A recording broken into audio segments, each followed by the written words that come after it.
This is Barrie, a city constantly evolving. At any time, a whole host of pressures challenge the intricate tapestry of city government. In this series, we will explore the priorities deemed essential for progress, even if they don't always inspire unanimous applause. Join me each week for a candid conversation with a member of our city government as we uncover the stories behind the scenes of Barrie, a city on the move.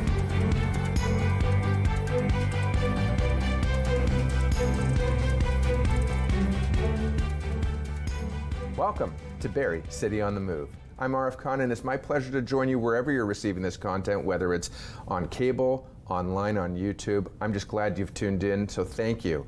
In this series, we aim to explore the inner workings of City Hall from a perspective of governance, legislation, as well as operations and partner relationships to ensure that, well, collectively, the city's delivering services in a fiscally responsible way, a sustainable way, and a way that ensures a quality of life that you would come to expect. Today's no different, and I'm thrilled to have returning to the show Stephanie Mack, who's the Associate Director of Waste Management and Environmental Sustainability. So Stephanie, thanks for taking time to join us again on the show. It's great to be back. You know that I like to talk about waste management, and really pleased to be here. Absolutely, and you are returning, and I'm glad you're returning. And for those at home who are wondering, well, why would we have you back on the show? The world continues to evolve, challenges continue to present themselves, opportunities continue to present themselves, and we've got some new material rolling out, so to speak, in the next several months that we're going to cover today. So I think it is perfect timing. So I'm glad you've made time in your busy schedule to be here. In this first segment, though, let's do a little bit of a refresher on what is waste management, what is diversion, and what is really the role, and really also take us on a little bit of an evolution of how things have changed over time to ensure that, well, you're a responsible steward of the environment, amongst other things. Yeah, and thank you. That's a great question. We know that the curbside changes, and what happens at the curb is what most people associate with waste management, right? It's the service that is seen every week. Behind the scenes, there's a lot of magic that goes on to make sure that those materials that are collected are taken care of. And really at the center of all we do is really is the landfill, right? It is our, I would argue that it is one of the city's most critical assets. You know, I think historically folks have thought of it as a dump, right? Mm-hmm. We hear that a little bit still, right? I'm gonna go to the dump. It is actually a really interesting piece of engineering. I will tell you, I remember during my time on council, actually, I did have people who would lean in my ear and kind of assist me, you might say wordsmithing, because I was certainly one of those people who would refer to the dump and they'd be like, environmental services, or the, that type of thing. And you know, back to the evolution, historically, it might have been a dump, right? Where garbage, whatever that was just dumped there. I can tell you it actually takes a skilled team to operate that asset. We have skilled operators that are making sure that garbage is compacted or squished, that they are getting every ounce of value and worth out of that landfill. That space actually has a dollar value. We know as we focus on what's next for Barrie's garbage, that every cubic meter of space that we have there is critical. The team there is also looking at capturing landfill gas, something that historically wasn't done, right? Is that you just dumped garbage in and landfill gas was just left to, just to go into the atmosphere. Now we're capturing it, we're flaring it at the landfill. Also, too, just a greater focus of what we put there. So I think that one is really something that touches everyone within the city that's generating garbage. It isn't just garbage, we actually see opportunity, whether that's organics, recycling, keeping that material out of the landfill. Mm-hmm. And it's so interesting because the city has undertaken over the last decade plus applying a new lens to the way we look at the landfill, those per cubic meter, as you referred to it, that opportunity, sorting it and reclaiming and really reprioritizing how the city manages that asset. And I actually never thought of it as an asset. And you've brought that word up a few times, even in just a few short minutes on this episode so far. But I'm glad that you've brought it up. And describe to me why you see it as an asset. I think really you have to kind of look at the provincial context. So Ontario is actually running out of places to put their garbage. Last I heard, it's about 9-10 years. There is actually one organization that actually has a countdown clock. And for municipal staff, that is very sobering, right? That it isn't just our city, but within the province, there is going to be an issue where we put our garbage. And it's going to come really quickly. Development of infrastructure to handle garbage takes 10 plus years to develop. It has to go through a very rigorous approvals process. So I just want to jump in real quick. Until not so long ago, we had endless space to just dump our trash, so to speak. There was a decision that was made that actually changed all of that, and that's why you're saying we literally have no more space. Yeah, if you really look at the provincial context and legislation, it will be challenging to develop a new landfill here in the province. So getting to why our asset or our landfill is so valuable, it's because we don't know if there will be a new landfills developed within Ontario. So what space we have there is actually, it's valuable, right? It has a dollar value. But at the same time, so we're taking care of the landfill. So we have the team there that's making sure we're compacting garbage. We have really a team that works on how do we keep organics, recycling, divertible materials out of that landfill. But we're also thinking about what's next, right? To make sure that we have somewhere to take our garbage. What's something that you would say that you learned that maybe caught you off guard or surprised you during the tenure of your profession? Something that I hear all the time, we really focus on recycling, right? Of keeping recycling out of the landfill. So we should, right? We don't want a landfill and take up space. But really what is most harmful, impactful in the landfill is food and organic waste. Really? Yes. Hang on a second. So food and organic waste, organic, something I can just, literally I would just toss to the side or dig a hole in my back of my compost or whatever, and I just take my organics, and I want to do a good job by removing my organics from the landfill or whatever, not just sticking it in a black garbage bag that takes 100 years and still won't decompose. And I just want to throw it in. Why would my food be dangerous in the landfill? That doesn't make any sense to me. It actually has to do with bugs. And it's in the absence of oxygen. So you can imagine, so your black bag of garbage, it might have some organic waste. It's buried, right? We cover it and we bury it. So it is in that absence of oxygen that those types of bugs that eat the garbage and break it down generate methane. And methane is actually a very harmful greenhouse gas. So not only by diverting organics are you creating compost, right? So we use it for something that's very valuable. It actually returns, back to the earth, but we're also stopping the generation of methane. So I spoke a little bit that the team is working on capturing landfill gas. The best is not to generate it at all, right? Is to keep that, the food and organic waste.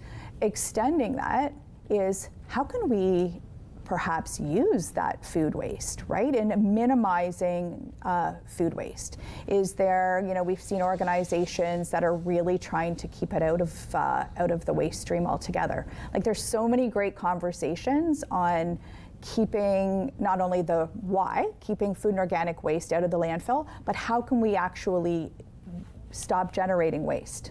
And I just want to underscore one more time, your professional position may differ from general thought, general understanding. Yes. Certainly, you've educated me today to something, and I've heard of methane gas, but I heard of methane gas, and then I went about my day. right? Yes. So you've actually applied a lens around it, some context around it, and also the removal of the oxygen, which I thought was quite interesting. But to the, I don't want to say to the average person, but certainly to someone in my world, we would focus on ensuring that that plastic bottle gets into the blue bin. Yeah. More so than, oh, it's just food, it's okay, it can go in the garbage and it'll decompose.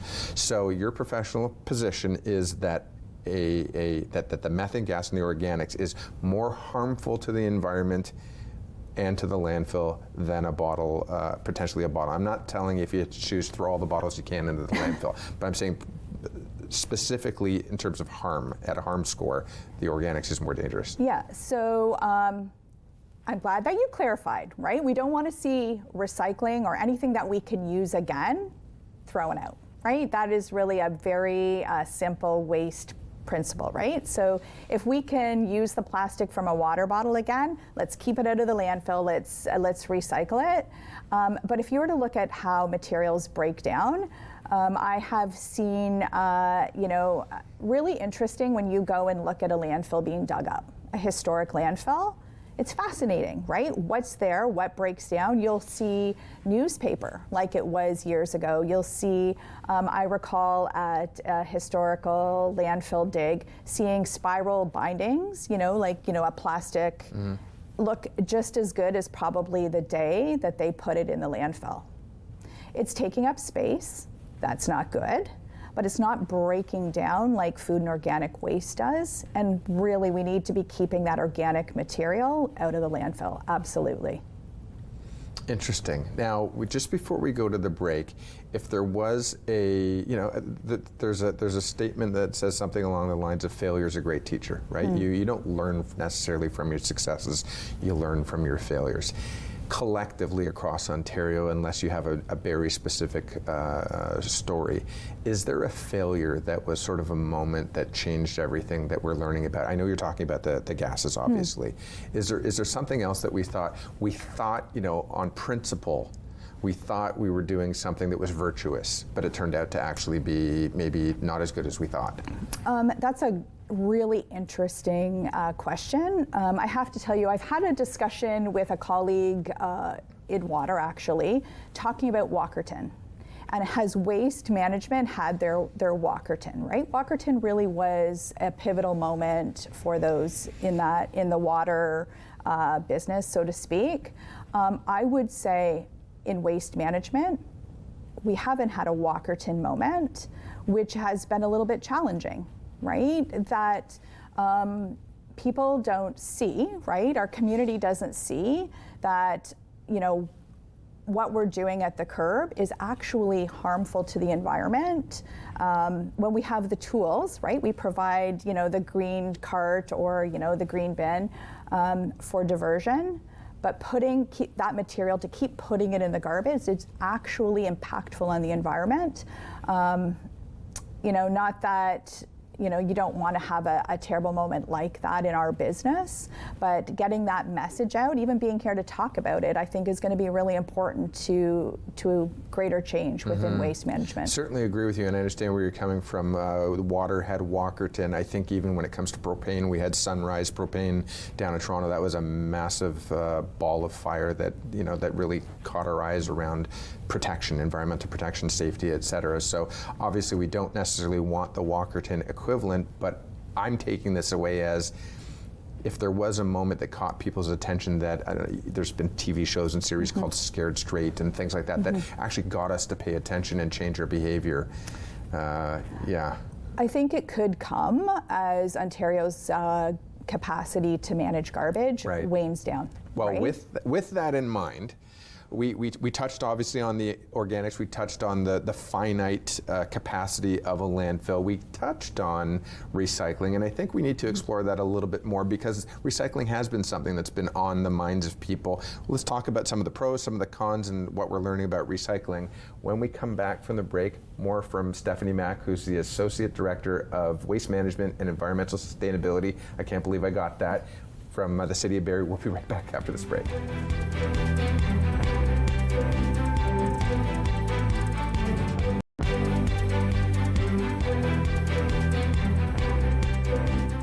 Welcome back to Barrie, City on the Move, and I'm having a great conversation with Stephanie Mack, the Associate Director of Waste Management and Environmental Services with the City of Barrie.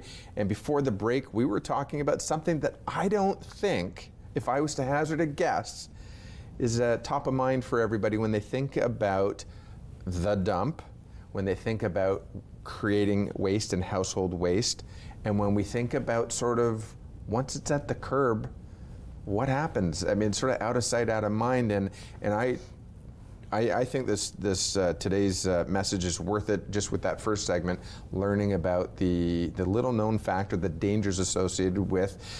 Yeah, there's organic and there's inorganic, and that fact that those organics actually break down and decompose and actually can have a really negative impact. When the chemical equation, so to speak, is impacted. Yeah, so maybe we'll start with organics. So what happens to organics here in the city?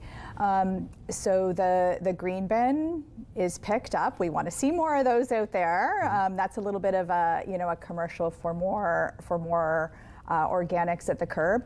Just 30% of our garbage that we're landfilling, a little bit over, is comprised of food and organic waste that could be diverted. So that is something that we're focusing on. We need to get that material into the green bin.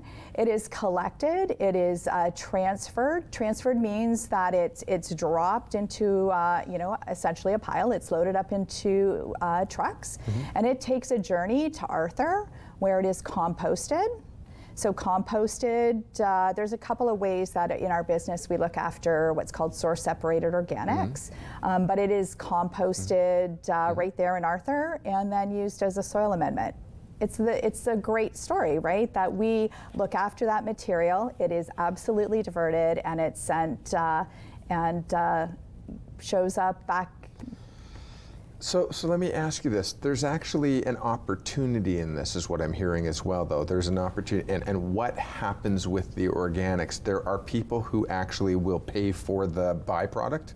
Is that a way of saying it, or a way to apply it and reuse it, right? There's this whole reduce, reuse, recycle, and organics, if we separate it, like if it's all lumped together, it's hard to work with it. But if it's diverted and separated and isolated and then taken through a process, we can do something good with it. Yeah, that's really interesting. That's getting kind of in the technical discussion of our business. Is there a way to put it all in a black bag, separate it out, once it's picked up? The answer is that is actually kind of a discussion, a work in progress on the kind of the behind the scenes. It's really hard because you can imagine that you get things like batteries, things that shouldn't be in that black bag that contaminate the material. So right now, the way that we do it is it's called source separated. It's separated at the curb by the resident. Does it mean that in the future there couldn't be some magical technology where it could all go in a black bag and we would take care of it? Perhaps. It's not looking good on that end right now. That's a different way to handle waste.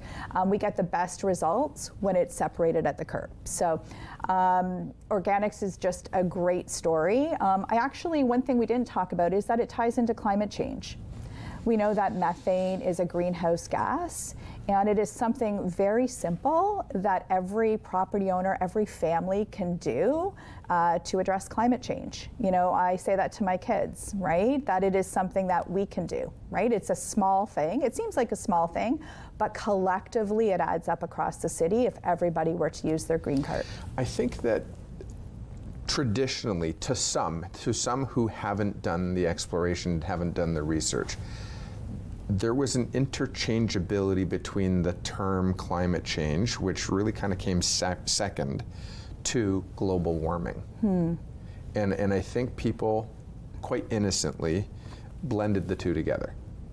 And we think, well, how could me source separating? How could my effort to separate my items that go to the curb, which is bring it to that level, how could that impact climate change, not global warming, but climate change in this regard? And I think that is part of, it's a simple story, right? That we gotta stop the generation of methane at the landfill. Something that we can all do is to make sure that those items go in that green cart and we take care of it for you. Okay, so we have a solution.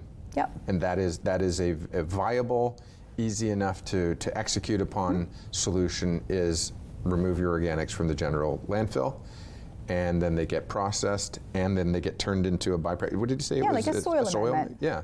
Right? Okay. So you'll see compost, often sold as bags. Some of that comes right out of Arthur. Okay, so I'm going to refer to that as recycling. But it's recycling organic material into something, and I'm just doing that for myself, if that's okay. Yes. Let's move over to traditional recycling. Okay. And that's been something that, again, originally it created an uproar. I don't know if it was 20 years ago yet or something like that, but created a little bit of a stir, and people didn't want to have to do all this extra work. And we now have separated into blue bins and gray bins, paper materials versus, and by the way, there is a bit of a confusion even in there that some materials that one might think go into the paper bin actually belong into the blue bin. Yeah, so lots to unpack there. Yeah. So recycling, so to really tell the city's story, we on May 1st transitioned out of that business.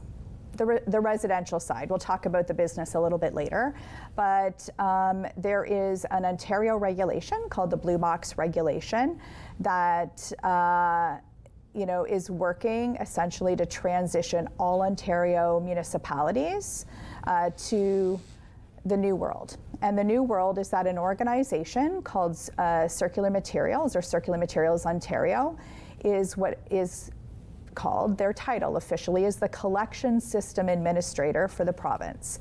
So our city, our program has already transitioned. They are working through 2025 to transition the rest of Ontario. And starting on January 1st, 2026, they will have full control of all residential material in the whole province. So that has been a huge system change for us, for other municipalities within the province. Hard for us, anecdotally as staff, because it's not our program to manage. We don't make decisions on it. We don't handle complaints. So if your blue box wasn't collected here in the city, it is not our program. And that has been really different for us. There'll be lots of changes, I'm sure, starting on January 1st, 2026, when Circular Materials can make decisions, let's say, of what goes in the blue box. Will it be two-stream? We know that our neighbors in the county of Simcoe, their material is collected in carts. It's collected as what is called single stream. Everything's mixed together. Here in the city, we still separate it. Will they make decisions to change that? That will be up to them. A question that I do get asked is, does it all just go in the garbage? Right? Does what I put in my blue box all go in the garbage? The answer is no. It is taken, and I'm sure Circular Materials is doing it the same way. We're not privy to their systems, but it's taken to what's called a materials recovery facility. And if you ever have a chance to look at one of those online, even just to see how it's all done, the technology is amazing. It uses things like optical sorters and computers and automation to separate all the particular things that would be in a blue box. So you would have your plastic, your cans, metal. It's quite amazing, and all that material is baled and sent to markets to be reused. So there is some confusion out there because we are a separated city within a county, and as you mentioned, our neighbors in the county have a single stream. We're having a dual stream. And now we're transitioning once more by 2026 into this system. Now, I know that the people who have had concerns or complaints, the city staff have been really good about helping guide people to, I think it's the collector, the service provider. You said Circular Materials. Separately, MTerra is operating for waste collection, I believe. Yes. On behalf of the. We share the contractor, which makes it a little bit extra confusing that MTerra has been retained by the city to collect organics, garbage, business recycling, leaf and yard waste. That's our contract. They have also been retained by Circular Materials to collect residential recycling. So makes sense. You don't want to have extra trucks, extra people, et cetera, doing it. I do want to bring this up though, and I think there are more and more conversations being had around what percentage of recycled materials do end up being recycled, and there is a deeper conversation to be had there that I hope we have a little bit of time for. But there are numbers that, depending on what jurisdiction you're looking at, that suggest that only between 5 and 9% of recyclable materials that have that triangle on them actually are recycled. Yeah, so really that is, so if you kind of step back, the intention of the Blue Box regulation is really to improve environmental outcomes.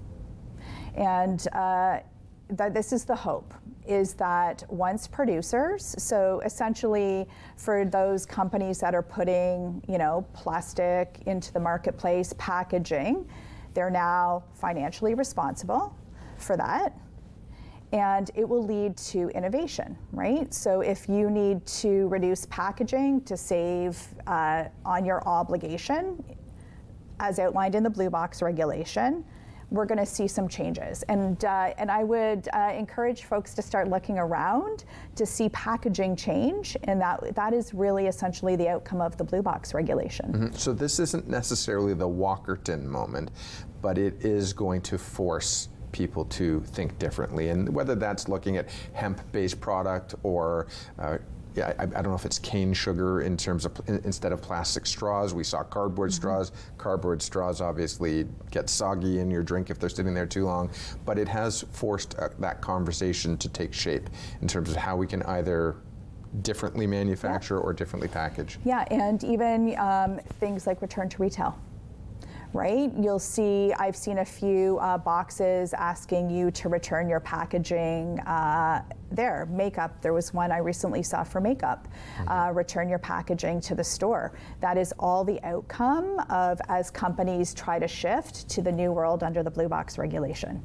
So it's not a city program anymore. It is really the onus goes on the producers of those materials to look after them, that full circle. Okay, well, when we come back from the break, we've now covered organics, we've covered recycling, we've talked about some program changes, certainly that are unfolding, and the continuation of the evolution of waste management and environmental sustainability. But when we come back from the break, let's talk about some of the programs that you actually have rolling out. And there's one that's quite timely as of the release of this episode of this show. And we'll talk about carts to the curb and programs and how people can participate. So when we come back for the break, more from Stephanie Mack, introducing the new cart program to Barrie and what comes next and how it's sort of rolled out residentially, commercially in the downtown. It'll be phased in, but stay with us for more.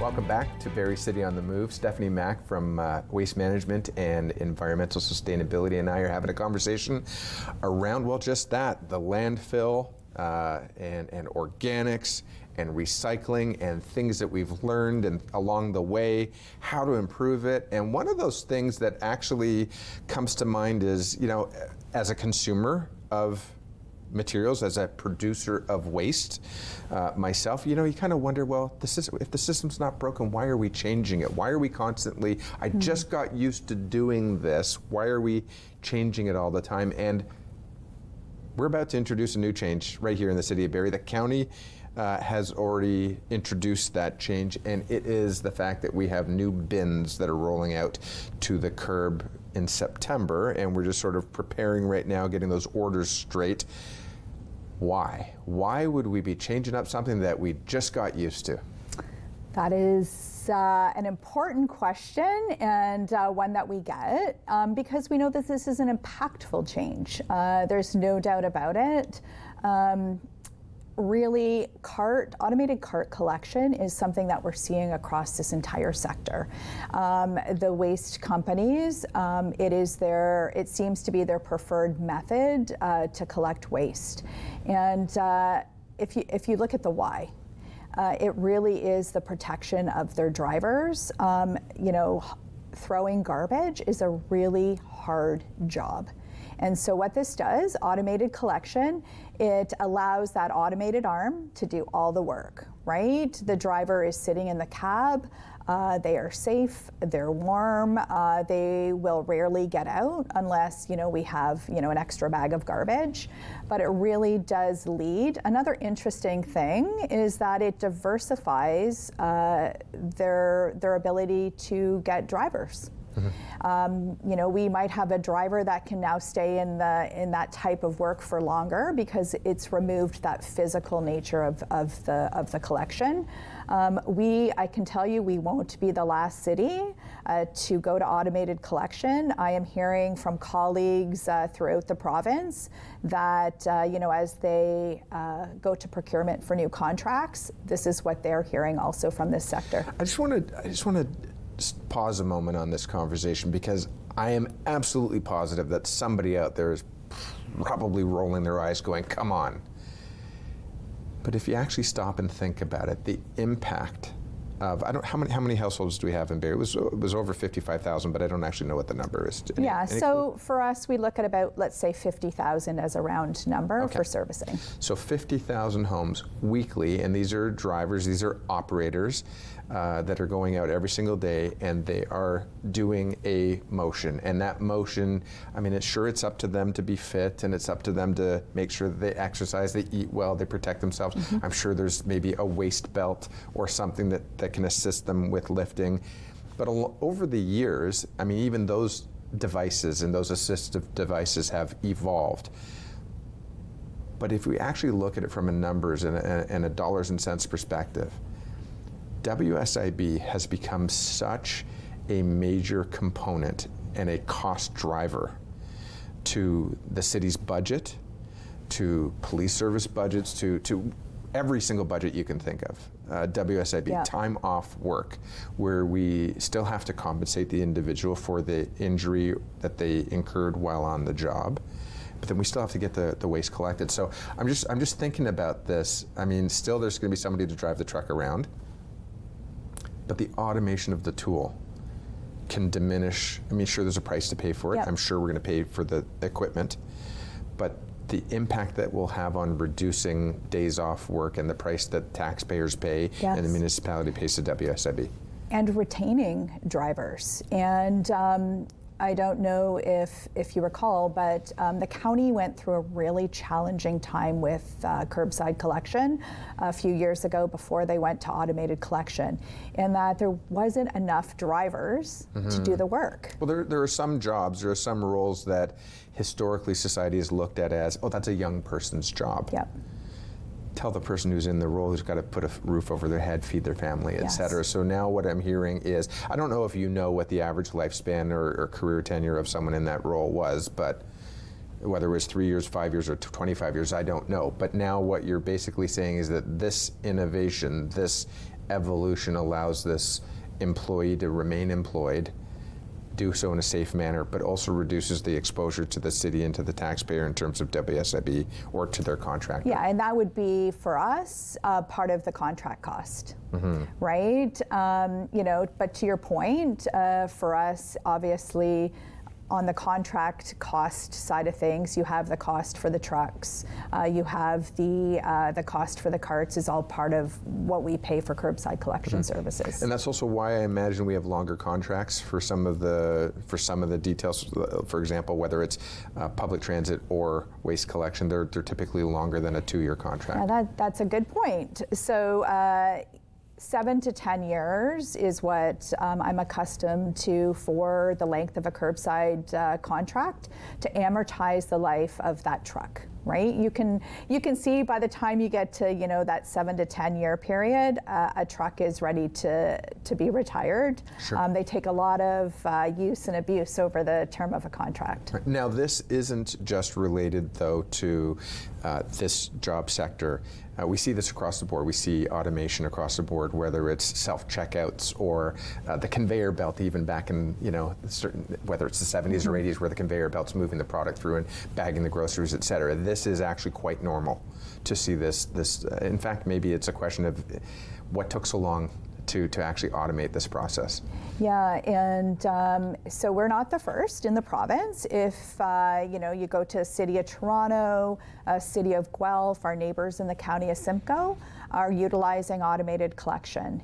And but we do understand that it's impactful. It's a significant change to curbside collection, starting with us getting everybody a cart. So that is, the first step in rolling out this program is that we have to get every property within the city that gets curbside collection, whether that's a business property, a residential property, a set of carts. And so how does that happen? And I know we're here a little bit to talk about that. Absolutely. So, well, let's talk about it. This is the month to happen. We're in March, and by March 31st, residents are requested to, there's a deadline. It's actually a deadline. So it's not a we'd love you to. It's a deadline. You either pick it or you don't. And if you don't pick your cart, you're going to get the default cart. Is that correct? Yes. So every residential property that gets curbside collection will be getting a standard set of carts. So that's a 240-liter garbage cart and a 120-liter organics cart. The organics cart has a really neat gravity lock. But what we did here, and we've seen this with other rollouts, is that our community wanted a choice. That if that 240-liter garbage cart seemed too big for how their household manages waste, an opportunity to get a 120-liter or the smaller garbage cart. So what we have done, and that is the deadline, will be March 31st. If a property owner wishes to select that smaller garbage cart, we have a tool online where they can do that. Why the timing and why the deadline?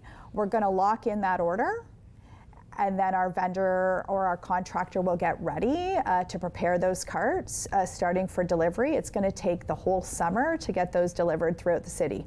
So they'll start in June. It will go right through till August for the September 8th start of the collection. Now, just for perspective, what's 240 and what's 120? It's hard for me sometimes to imagine if I'm not a visual person, et cetera, and I want to actually see it and touch it.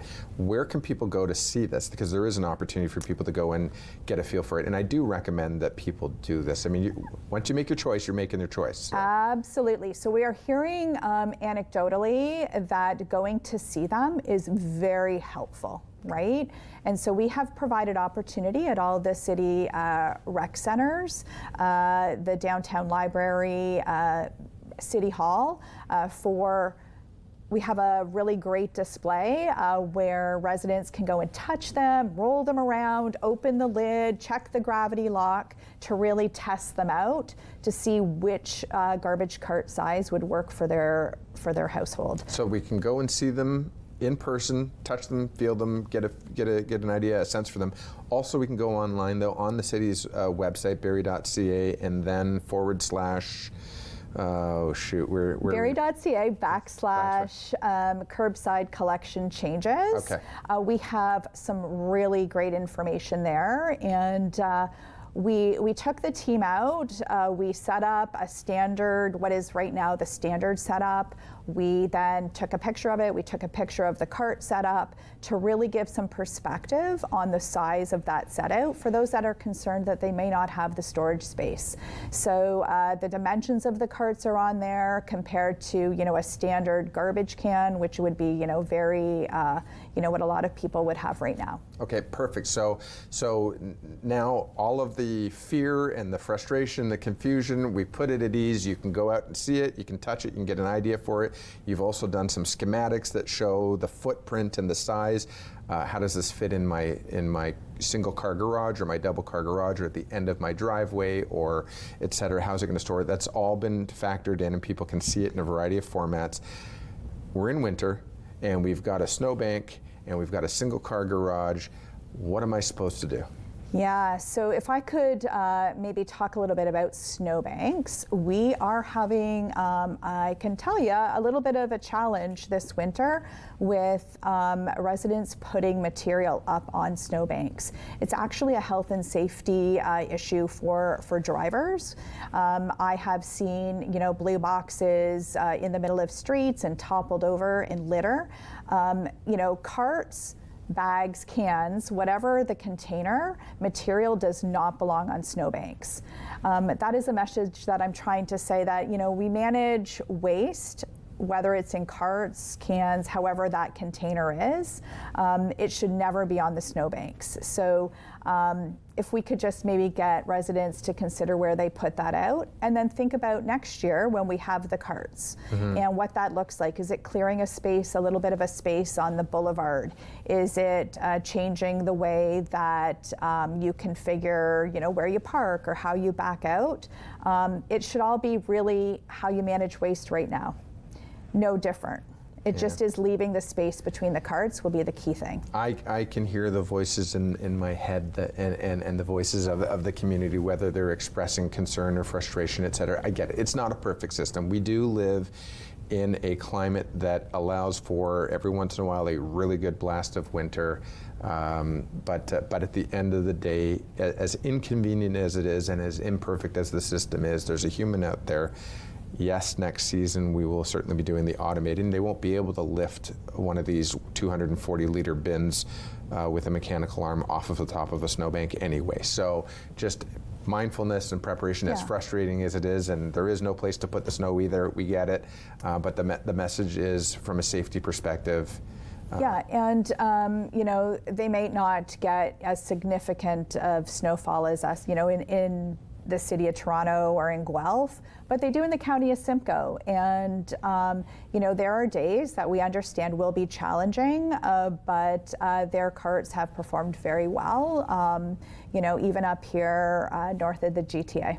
Okay, perfect. So when we come back for the break, we're going to talk more about the rollout of the programs to the different segments within the city. Stay with us for more on Barrie City on the Move right after this break.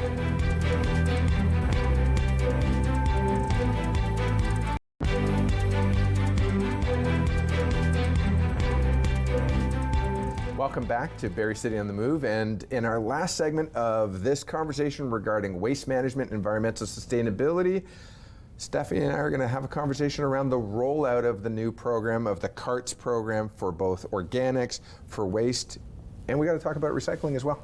Yeah, so we're getting a question about why aren't recycling carts coming to the city? And it gets back to that discussion on the transition. We are no longer in the blue box business. Our city program is looked after by Circular Materials, and they will be making the decisions on how material, what goes in it, is, you know, not only for here in the city is collected, but throughout the province. And wanted to, you know, give kind of a heads up that we are hearing a standard list of what goes in the blue box, your cart, whatever that's going to be, will be coming in 2026 as they standardize the provincial program. So stay tuned. We don't even know if carts will be coming to the city, but that will be their decision on the recycling side of things. So bottom line, though, we've got residential addresses that contribute or producing waste and recycled and organic materials. We've also got downtown in our streets and sidewalks. We've got sort of the bins that are sort of all-in-one bins, or you pick your slot where you're going to stick things. We've got retailers, we've got commercial producers of waste, et cetera, and there's a different rollout, or there's a different plan for each. Yes, so you know, that recycling with Circular Material is for residential recycling. So a little bit different, our program for business properties. We are actually moving from a servicing by unit or by business program to servicing by business property. So if a property is designated as industrial, commercial, institutional, IC&I, they will be able to opt into the program by registering by March 31st. This is the program starting in September. Property owners will be provided with an organics cart, a 240-liter garbage cart, and a recycling cart. So the recycling is only for our business properties. But what we're excited about there, speaking of organics, is it is new. So the city has historically not provided organics for business properties. That's great news for us as we start to really drive that material out of the garbage, especially business garbage, and into that green bin. Yeah, that is new, and that's been a long time, I think, in the planning, et cetera. Speaking of a long time in the planning, though, is also the challenging question around multi-unit residential, yes. Whether it's condo or apartment, whether it's owned or rental units.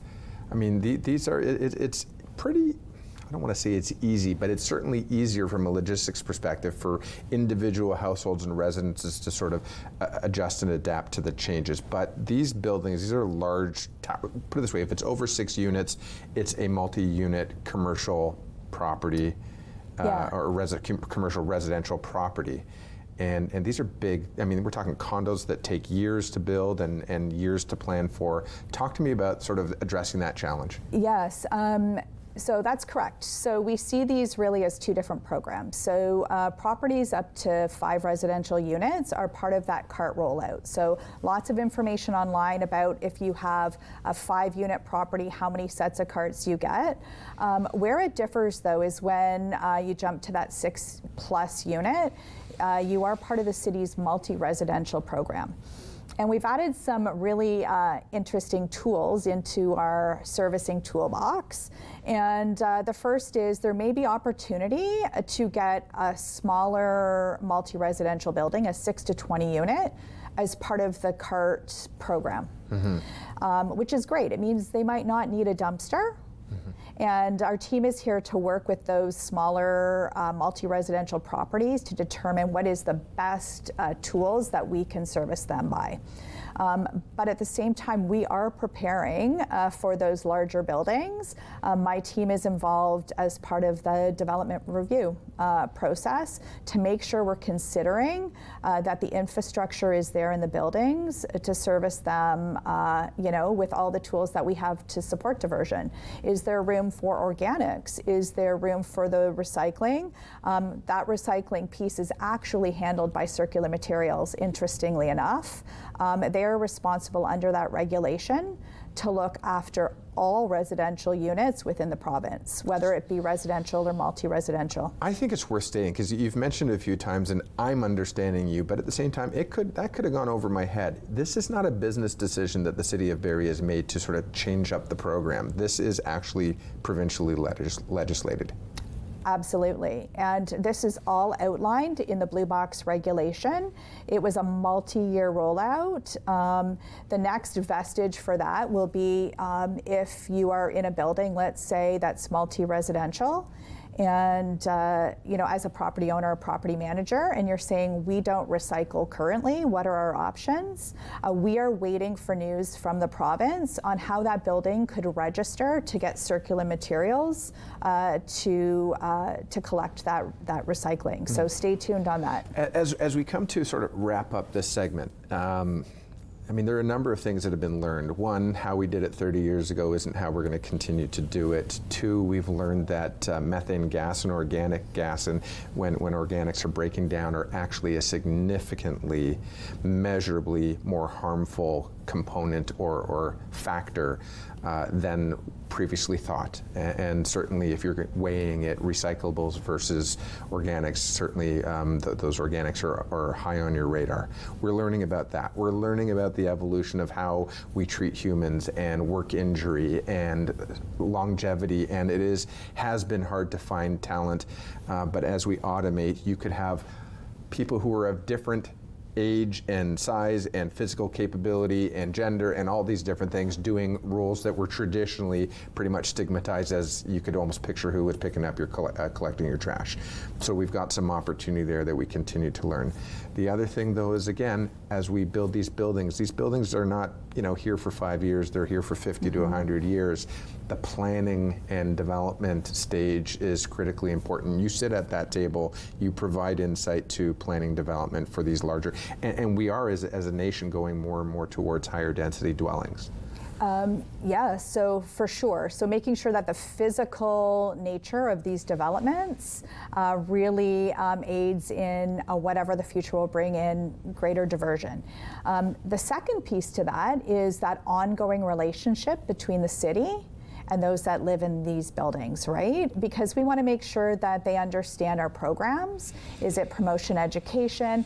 That's a whole other discussion, but traditionally we get very poor quality of divertible materials from multi-residential buildings.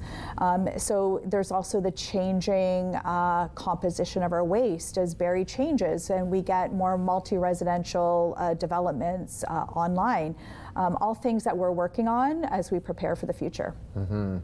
No, this is a fascinating conversation. Now, one more piece, though, is down into the BIA as well, to the district, the shopping district, the business district of the downtown.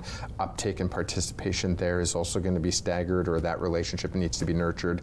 Yes, so I would say that the BIA is one of our most challenging areas within the city to service, really having to do with how close together the buildings are. Some of them are going property line to property line. Carts will be rolling out for those properties, but in a different way. So if you wish to have waste collection services and you have a property within the BIA, you need to register also by March 31st. Okay. And it is going to be really a one-on-one analysis and servicing plan for your property. We had many discussions as a team about this. How do we roll out carts within the BIA? You can't just drop, there's no driveways. You can't just drop the carts there. And we realized that it really does need to be an opt-in for service so that we can plan, where those carts are going to go on the streetscape. As we wrap up, two things come to mind. One is the message to the people around awareness of the waste that we produce. But two, and possibly even more, as timely as you could imagine, our relationship with our friends and neighbors south of the border has certainly been at the forefront for the last 30 days plus at this point here. And if there's one thing that we're learning is that just because that's how it's always been, it could change in a heartbeat. That dynamic of some assumptions that we've made could change. One of the things holds true when it comes to waste and waste diversion. We've been shipping a ton of material, or not a ton, several tons of material to our neighbors to the south for collection and distribution of our waste, and that could change. How has that changed the conversation around your table? Yeah, that's a great one. Getting back to that important critical asset that is our landfill. Is that as we plan for the future, we are looking at the Ontario context, and we know, to your point, Ontario ships a lot of garbage over the border. We need to make sure that whatever we plan for needs to be secure and needs to really consider what this future looks like, not only here for the city, but for the province. So I think that we're going to have you back for another conversation in a couple of months, maybe during the summer as we roll out the program. We'll definitely invite you back. I have a funny feeling that this is a story that continues to evolve, and even things like simply the budget is now back on the radar on what these relationships will look like for the future. But I want to take a moment to thank you, and I want to just remind people one more time they've got until March 31st to either visit any one of the recreation centers, City Hall, or the downtown library to choose to test out, take a look at their cart, register for it, choose if you're going to opt into the smaller bin. Anything else you want to say? 10 seconds. Well, thank you. Always never boring in waste management, and we always have a great conversation, so thank you. Stephanie Mack, I've enjoyed having you here today. Thank you so much for joining me, and we'll see you next time on Barrie City on the Move. Take care.